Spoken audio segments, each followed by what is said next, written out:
João. E diante desse momento em que Pedro, já cheio do Espírito Santo, cheio da graça, revestido de poder, ele se depara com aquele homem aleijado, um coxo, que se encontrava à porta do templo e que nos ilustra, meus queridos irmãos, a vida de todo aquele não salvo. Pedro se deparou de cara com um homem que nos ilustra a vida de todo aquele não salvo, que não consegue dar um passo para a casa de Deus, que não consegue dar um passo para louvar a Deus, que não consegue se pôr de pé e fazer algo para Deus, porque espiritualmente está coxo espiritual. Então, quando Pedro olhou para aquele homem, irmão, ele ilustra a figura de uma pessoa não salva. Sabe, queridos, que é levada por alguém ao templo. Todos os dias ele estava à porta do templo, mas todos os dias ele era o que, irmão? Levado. Outra, a Bíblia não mostra que ele estava à porta do templo com o desejo de adorar. Ele tinha um ofício, e o ofício era pedir esmola aos que entravam ao templo. Então observe aqui que este homem é bem uma ilustração na vida de todos nós quando não era cristão. Éramos coxos espirituais, éramos aleijados espirituais, e eu digo mais para os irmãos, desde o ventre de nossa mãe. Meus queridos, você pode falar para mim, perguntar, meu irmão, mas eu nasci, eu ando, eu corro, eu faço tudo, eu não vejo dificuldade para isso. Fisicamente sim, mas espiritualmente todos nós nascemos aleijados, e desde o ventre de nossa mãe estávamos aleijados espirituais. Como é isso? Nós poderemos ir para o Éden e ver Adão, o primeiro homem que Deus fez, que não era aleijado, que não era coxo, ele era perfeito. Deus disse, eu vou fazer Adão, não vou fazer uma criança, não vou fazer um jovem, eu vou fazer Adão logo um homem perfeito, não vai ter dificuldade para andar, não vai ter dificuldade para pular, não vai ter dificuldade para cuidar do meu jardim. Então Adão era perfeito, não era aleijado, não era coxo, nem era manco, mas um dia ele desobedeceu a Deus, ele desobedeceu a palavra, e diz a Escritura que ele agora ficou aleijado, ficou manco, ficou, irmão, coxo, a ponto de todos os dias, quando Deus ia ao jardim, Adão fazia questão de ir a Deus, de falar com Deus, de chegar até Deus. Eu pergunto aos irmãos, quando Adão pecou, ele tornou como antes a ir a Deus? Não. Por quê? Porque ele ficou aleijado espiritual, ele ficou coxo, ele já não podia mais ficar sobre os seus pés, ele não poderia mais ficar com aquela, sabe, aquele desejo de ir até Deus, porque espiritualmente Adão estava aleijado espiritual. Amém. E eu digo para os irmãos, quantos no nosso meio não se encontram aleijado espiritual? Andando, falando, correndo, trabalhando, mas quando se fala em dar um passo para fazer as coisas de Deus, já não tem força, já não tem ânimo, já não tem vigor, já não tem entusiasmo. O que é isso, irmão? Aleijados espirituais, coxos espirituais. Adão trabalhava todos os dias no jardim do Éden, mas quando ele pecou, Deus procurou Adão e disse, Adão, Adão, olha onde tu estás. Ele não achou Adão. Adão se escondeu. Adão já não tinha mais aquele entusiasmo, já não tinha mais como se pôr de pé e chegar diante do seu Deus, nem cuidar do jardim, porque o seu vigor se acabou, foi tirado, foi ofuscado. Então, para que os irmãos entendam, o próprio Davi deixa bem claro, quando ele diz, em iniquidade fui formado, e em pecado me concebeu minha... Davi está dizendo, eita Deus, desde o ventre da minha mãe, eu sou aleijado espiritual.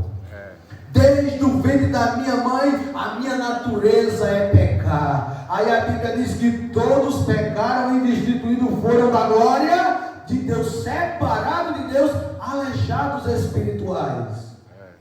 Louvado seja o nome do Senhor. Então, quando Pedro chegou diante daquele homem à porta templo, Pedro viu um homem numa situação de um aleijado ou de uma pessoa não salva. Esse homem que estava aleijado ilustra a vida de todos nós quando não éramos salvos.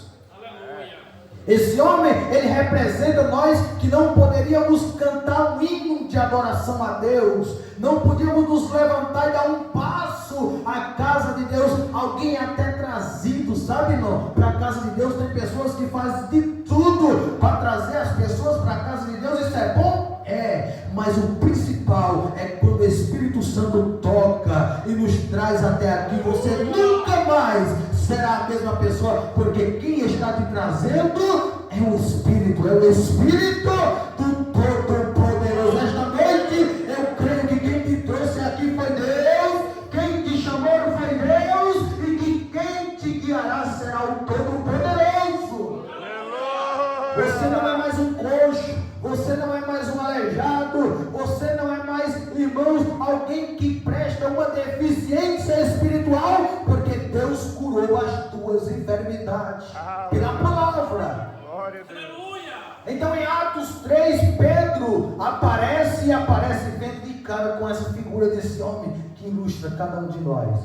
Em Atos 4, Pedro vai defender o nome de Jesus, porque o Sinédrio vai se reunir com os capitães do templo para o prender. E em Atos 4, agora vamos ter uma oposição do Sinédrio, e Pedro agora vai defender o nome de Cristo. Em Atos 5, Pedro novamente aparece, irmão, porque Ananias e Safira vão fazer algo que prestará uma mentira diante de Pedro e diante de Deus. Pedro diz: vocês não mentiram contra mim, vocês mentiram contra o Espírito de Deus, pois vocês agora vão estar mortos.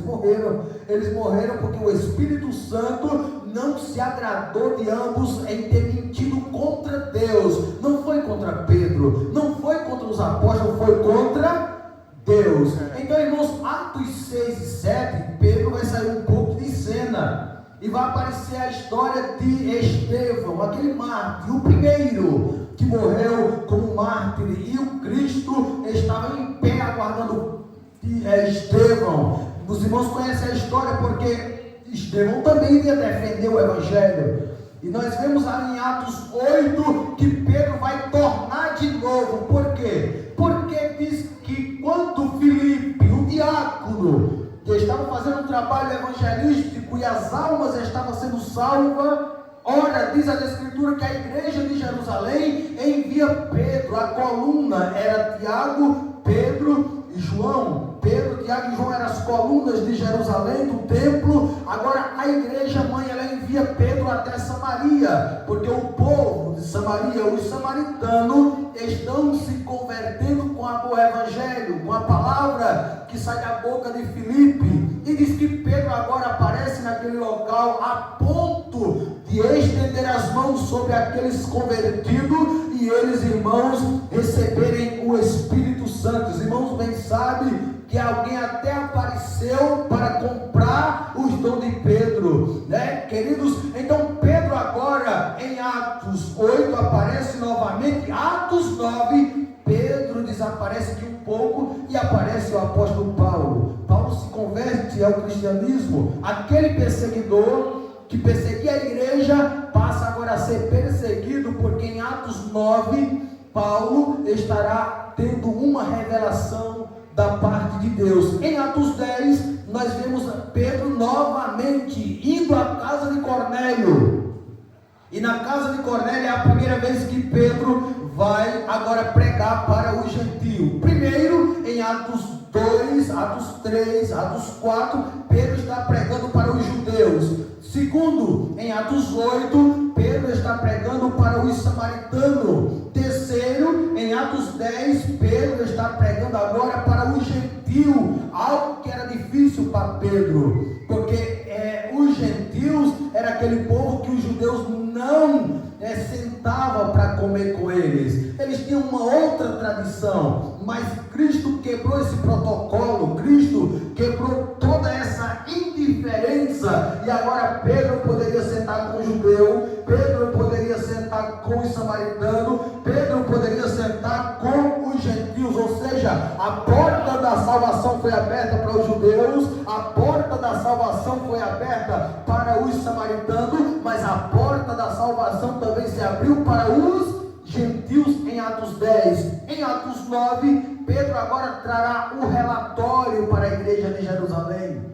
E o que é que Pedro vai falar? Ora, chega em Jerusalém e vai dizer muito explicado que assim como Deus agiu em Atos 2, Deus estava agindo com os samaritanos, Deus estava agindo também com os gentios. Ou seja, Pedro está dizendo para aqueles judeus, Deus também está com os gentios. Deus está operando, Deus está batizando, Deus está salvando, Deus está fazendo maravilha no meio dos samaritanos. Mas quando nós chegamos em Atos 12, amém, esse homem está preso. Amém. Esse homem está em cadeias. Meu Deus. Esse homem está agora em um momento em esperar para o dia seguinte ser degolado, como Tiago também já tinha sido degolado. Porque o texto diz que Herodes, vendo que aquilo agradara aos judeus, ele diz que matou Tiago e Pedro já estava preparado para o dia seguinte para ser degolado. Por quê? Porque quando Herodes ele matava a coluna e os cristãos, diz que aquilo agradou aos judeus. Meus queridos irmãos, que coisa! Então nesta noite eu quero partilhar com os irmãos a respeito desse texto que revela 3 certezas para dar encorajamento em tempos difíceis. Ora, tem momentos que nós estamos, irmãos, vivendo em tempos difíceis, situações difíceis na vida, como Pedro. É tanta aflição, é tanta dificuldade, é tanta calúnia, é tanta coisa contrária, é as cadeias da mentira, é as cadeias, sabe, irmão, dos contra. Louvado seja Deus, mas eu tenho uma palavra profética para a sua vida, e a palavra é que Deus está vendo a tua aflição. Nunca se esqueça disso. Deus está vendo as nossas aflições. Versículo 4 deixa muito bem claro, queridos irmãos, quando a palavra de Deus diz: porque aquele mesmo tempo Herodes se deu as mãos sobre alguns da igreja para os maltratar, matou a espada Tiago, irmão de João, e vendo que isso agradara aos judeus, continuou mandando prender também a Pedro, e era o dia dos pães asmos. Ora, queridos irmãos, será que Deus não estava vendo? Será que Deus não estava contemplando? Eu pergunto o que Pedro havia feito. Eu falei para os irmãos, era aquele homem, queridos irmãos, que era um pescador. Era aquele homem que, quando Deus chegou, Cristo chegou naquele dia, naquela manhã, e eles estavam lançando a rede, e lançaram a rede a noite toda, não pescaram nada. E Cristo pegou o barco, tinha 2 barcos, mas ele escolheu o barco de Pedro. E quando ele entrou no barco de Pedro, disse que ele pediu para que afastasse o barco mais para um pouco distante, e ele começou a pregar a palavra, ministrar a palavra. Meus queridos, depois ele desce do barco e diz: torne a lançar a rede. Mas Pedro olhou e disse: Senhor, nós temos pescado a noite toda, não pescamos nada. Nós temos lançado a rede, temos feito tudo, nós que temos experiência na área, nós não pescamos nada. Mas diz a palavra do Senhor que Pedro diz: mas segundo a tua palavra, tornaremos a lançar a rede.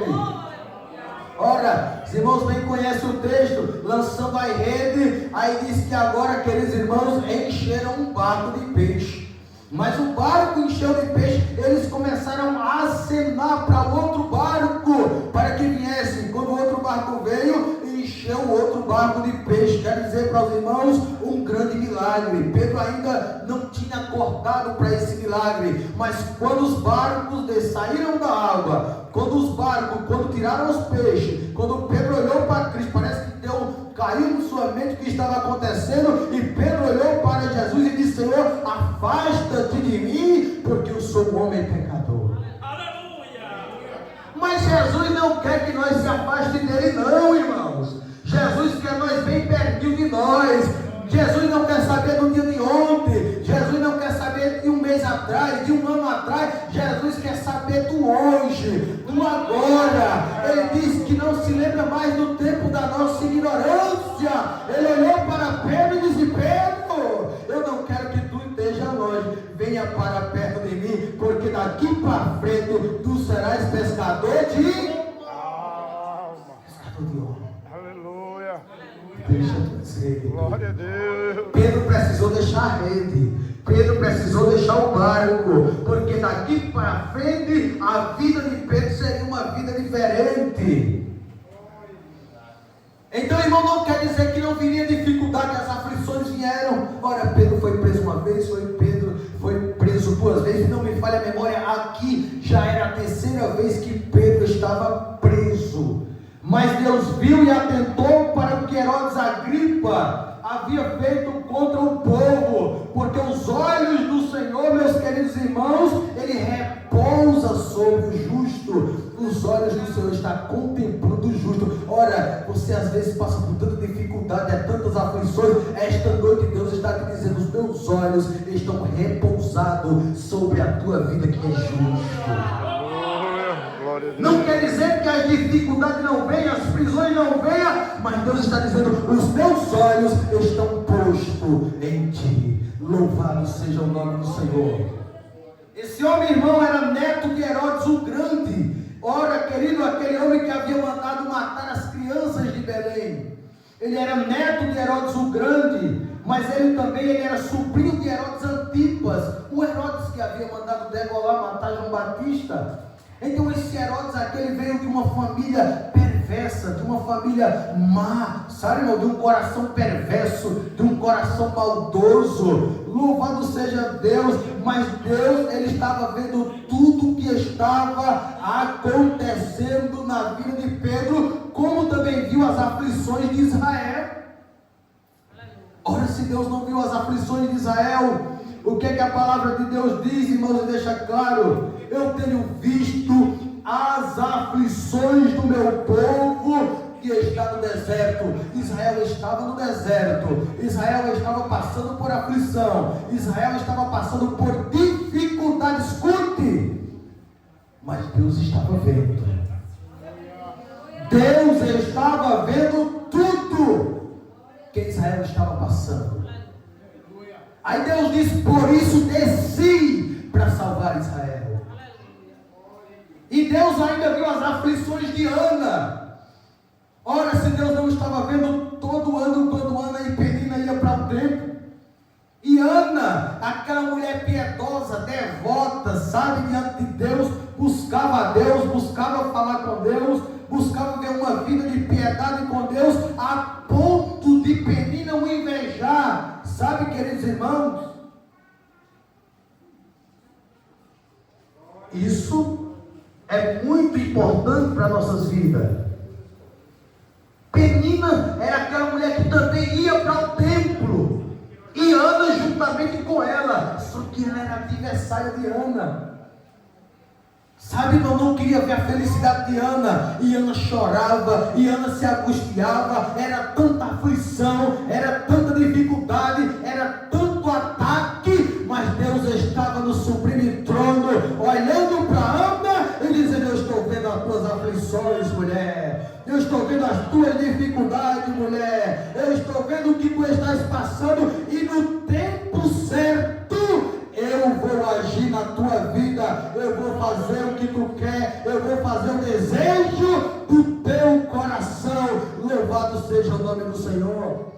Os irmãos bem sabem que Deus atentou para Ana, viu Ana, ainda que o sacerdote ali ele não compreendesse, mas o Todo-Poderoso estava compreendendo o que estava acontecendo.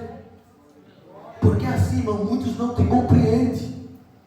Muitos não nos compreendem, só sabe atacar, só sabe não, é palavras que é mais dura do que às vezes até uma pancada. Irmãos, e para ver nós lá embaixo, e para ver nós cabisbaixo, e para ver nós angustiados, e para ver nós desistir. Escute, Deus esta noite está dizendo: deixe-me atacar, deixe fazer o que fizer, mas Deus está dizendo: eu estou no céu e eu estou vendo o que tu estás passando. Estou vendo tudo, nada escapa dos olhos do Senhor.